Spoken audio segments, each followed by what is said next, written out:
This story is brought to you by tapeatale.com. Khusro पाती प्रेम की कि बिरला बाँचे कोय, वेद कुरान पोथी पढ़े अजी प्रेम बिना का होए। आज मैं आप सबको ना एक लव स्टोरी सुनाने आया हूँ। ये मेरी अब तक की ज़िंदगी का एक ऐसा हिस्सा है जो कभी किसी को तसल्ली से सुनाया ही नहीं, या ये कह लीजिए हिम्मत ही नहीं हुई सुनाने की। अच्छा ये बताइए, बचपन में प्यार किस किस को हुआ है? सबको हुआ होगा शायद। प्यार में जब हम होते हैं ना, तब बड़ी बचकानी हरकतें करते हैं, और वही प्यार अगर बचपन में हो जाए तब तो जी सोने पर सुहागा। मेरे साथ भी कुछ ऐसा ही हुआ। अक्सर ये जो बचपन वाले प्यार है ना, बचपन तक ही सिमट कर रह जाते हैं। हम बड़े हो जाते हैं, हमारे प्यार भी बदल जाते हैं, मगर मेरे साथ ऐसा नहीं हुआ। मेरा बचपन वाला प्यार अब भी मेरे अंदर जिंदा है, और वो दिन पर दिन गहरा रहा है। तो हुआ यूं कि मैं किसी को कम उम्र में ही बहुत चाहने लगा, दिल से चाहने लगा, राइट।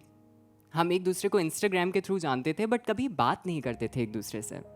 कभी कभी मैं उसको स्क्रीन के उस पार देखता तो बस लगता उसे छू लूँ, उसे पालूँ, उसे जाकर अपने सारे इमोशंस बता दूँ। मगर मेरे लिए ना ये करना आसान नहीं था, क्योंकि वो कोई लड़की नहीं थी, वो एक लड़का था।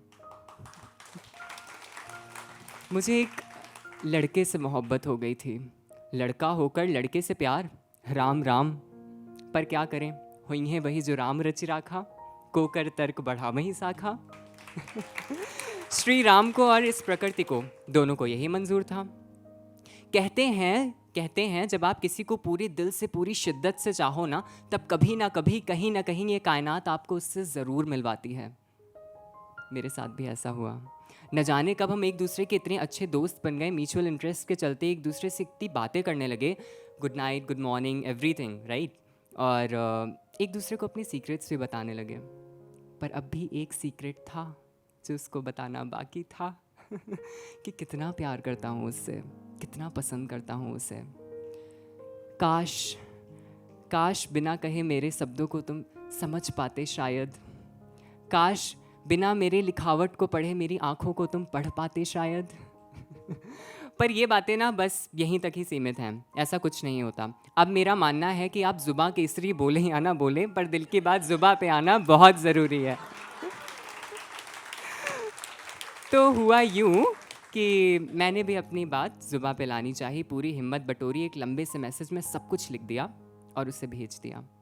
प्यार अक्सर आपके अंदर की छुपी हुई सारी स्किल्स को जगा देता है। प्यार ने मेरे अंदर कविता को जन्म दे दिया था। यकीन मानिए, मेरी जिंदगी की सबसे पहली पोएटिक लाइंस मैंने उसी दिन लिखी थी। देखता हूँ तुझको ऐसे जैसे सूखी हुई ज़मीन आसमान को देखती है। देखता हूँ तुझको ऐसे जैसे एक मुसाफिर अपने अधूरे सफ़र को देखता है।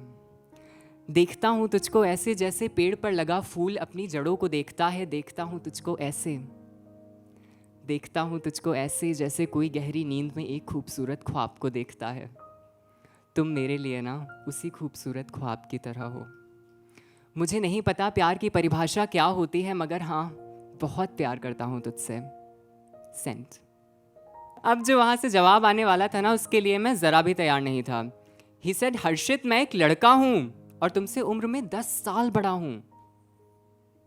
प्यार नहीं, ये पागलपन है, भूल जाओ। को समझाना इतना मुश्किल था कि प्रेम नहीं देखता उम्र के रखे इन फासलों को। प्रेम नहीं जानता लड़का लड़की या काले गोरे के भेद को। प्रेम नहीं समझता उम्र के रखे इन फासलों को।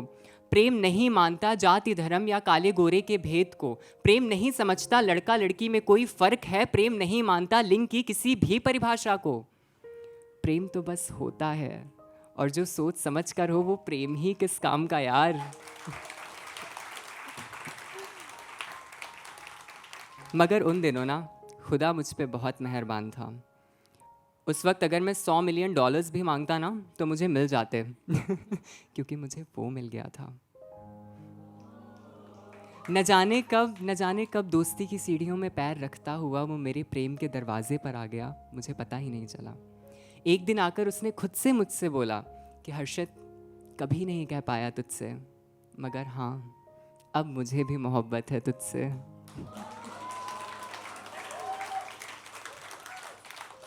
7वें आसमान पे। अब मुझे लग रहा था जैसे दुनिया में हर तरफ सिर्फ रंग ही रंग हो। ऐसा लग रहा था जैसे इस काली सी दुनिया में कोई बड़ा सा इंद्रधनुष बना रहा हो।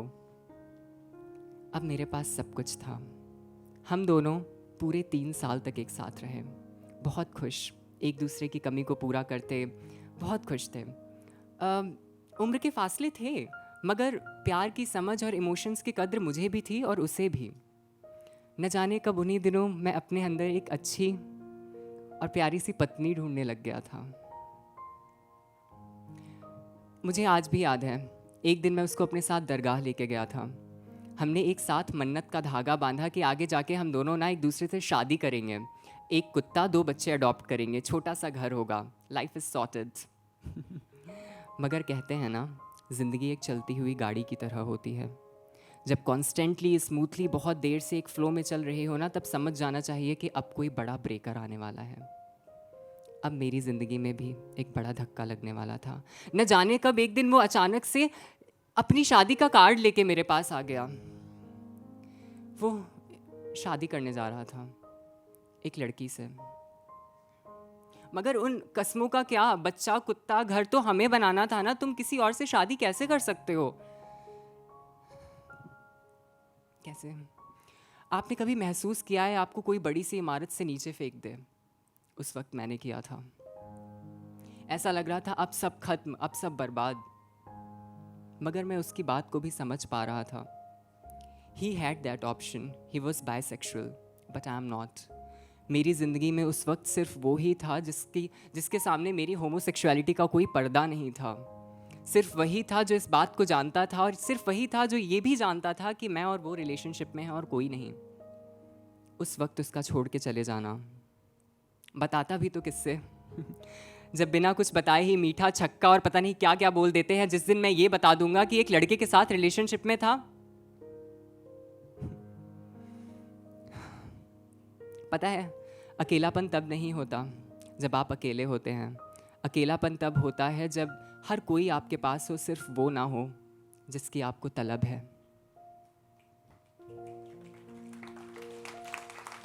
अब मुझे याद आ रहा था सब कुछ, उसके साथ की हुई एक तरफा मोहब्बत से लेकर उसके कंधे पर सिर रखकर सोने तक, उसके साथ चाय की 2 अलग अलग प्यालियों से लेकर उसके हाथ से खाना खाने तक, सब कुछ।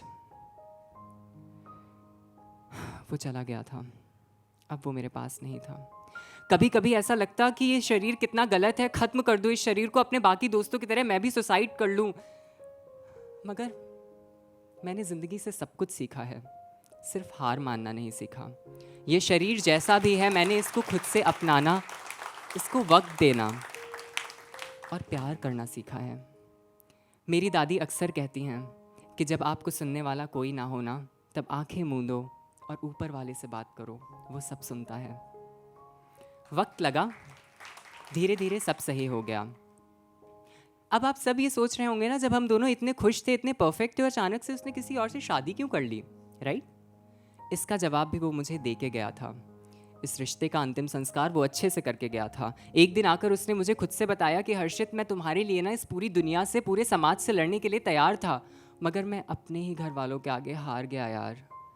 मेरी मम्मी ने ना किसी और से मेरी शादी तय कर रखी थी, और जब मैंने मना किया तो वो धमकियाँ देने लगी कि वो खुद के साथ कुछ कर लेंगी। मैं डर गया और मुझे वो शादी करनी पड़ी। मुझे गर्व है अपने प्यार पे कि उसने अपनी माँ के लिए मुझे छोड़ दिया। अक्सर हमारे माँ बाप हमारी सेक्सुअलिटी को, हमारी पसंद को उनकी परवरिश की गलती समझ लेते हैं। क्या वो ये भूल जाते हैं जितना दर्द उनको हमारी सेक्सुअलिटी जानकर हो रहा है, उससे कहीं ज़्यादा दर्द उनके बच्चे दिन पर दिन जीते आ रहे होते हैं, इस पूरे समाज से लड़ते आ रहे होते हैं। हमें कुछ नहीं चाहिए, सिर्फ उनका साथ चाहिए, और वो होना हमारे पास, तो हम बस हर जंग जीत जाएं।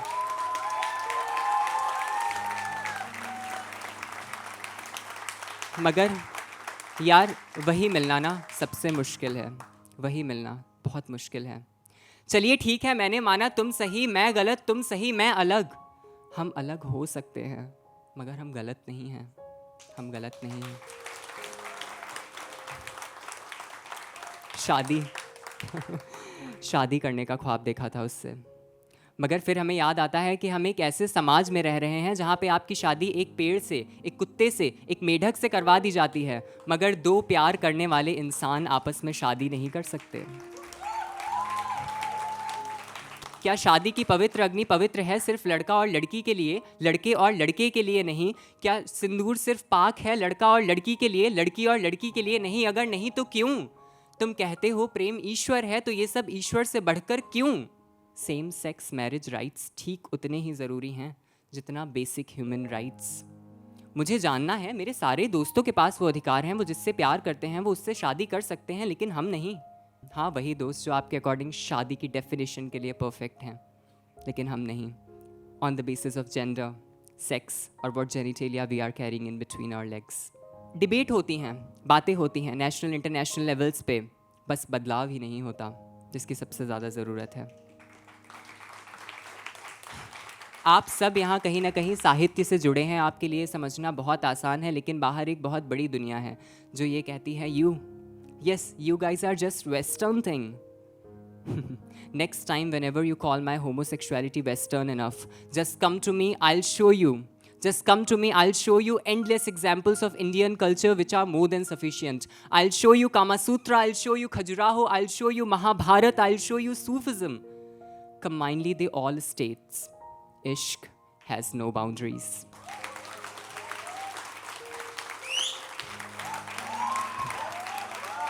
कभी कभी लगता है काश एक लड़की होता, काश इस गलत शरीर में ना पैदा हुआ होता, तो कितना आसान हो जाता ना मेरे लिए उसको पाना जिससे मैंने प्यार किया था। कितना आसान हो जाता उसके लिए भी वो ज़बरदस्ती की शादी, ज़बरदस्ती की ज़िंदगी ना जीना, वो ये ज़बरदस्ती की ज़िंदगी ना जी रहा होता। आज फिर दरगाह गया था, मन्नत का एक धागा और बांध के आया हूँ, इस बार अकेले।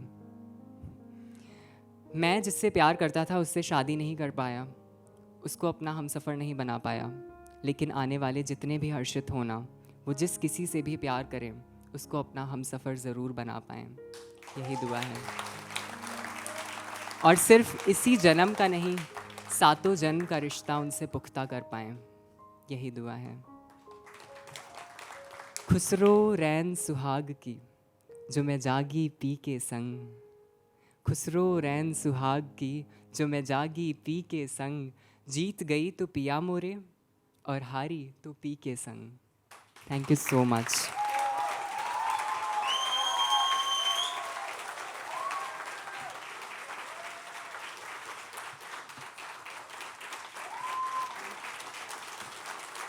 Thank you so much.